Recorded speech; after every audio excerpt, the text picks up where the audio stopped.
میں لوگوں کو کہتا ہوتا ہوں اپنے نفع چھپا کے رکھا کرو، لوگوں کو نہ بتایا کرو۔ تمہارا نفع میں جانا کسی کو اچھا نہیں لگتا، یاد رکھنا۔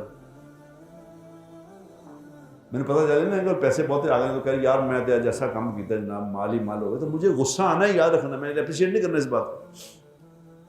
اس لیے حدیث میں آتا ہے کہ اپنا مال بھی چھپا کے رکھو، اپنی پلاننگ بھی چھپا کے رکھو کہ میں یہ پلان کر رہا ہوں، میں نے یہ بزنس کر، چھپاؤ اس کو، اپنے پلاننگوں کو، اپنے سفروں کو چھپاؤ۔ میں وہاں جا رہا ہوں، پرسوں میری فلائٹ ہے امریکہ کی، بس وہ اور بیٹھے ادھر بزنس کلاس کی فوٹو کسی سے بھیج رہے ہیں۔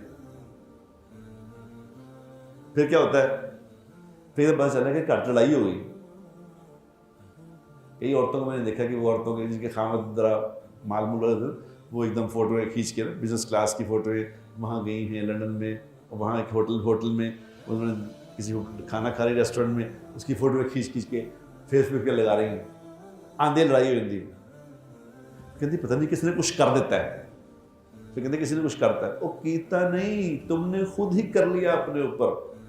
اللہ کی دی ہوئی نعمتوں کو چھپاؤ، اس کو کسی کو نہ بتاؤ، چپ کر کے بس استعمال کرو، اس کو نہ پھیلاؤ۔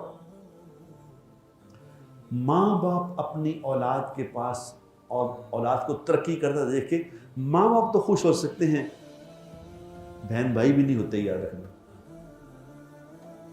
پتہ چل جائے نا میرے بھائی کو پتہ چل جائے کہ میرے پاس زیادہ مال آ رہا ہے تو اسے کوئی خوشی نہیں، کیونکہ لوگ ویسے کہیں گے، سارے ویسے اس طرح نہیں ہوتے، لیکن میں اکثریت کی بات کر رہا ہوں۔ اکثریت ایسی ہوتی ہے کہ یہ پتہ نہیں اسی بھی یہ کر رہے ہیں یا لکی کر رہے ہیں، ضرور کوئی نہ کوئی گڑبڑی کر رہے ہیں، وہ فوراً اس میں سے کوئی گڑبڑ نکال لیں گے، کوئی 2 نمبر کام کرتا ضرور ہے، وہ چکر ہے۔ چھپاؤ، کیونکہ اللہ اور اللہ کا رسول یہ تمہیں عطا کرنا چاہتے ہیں۔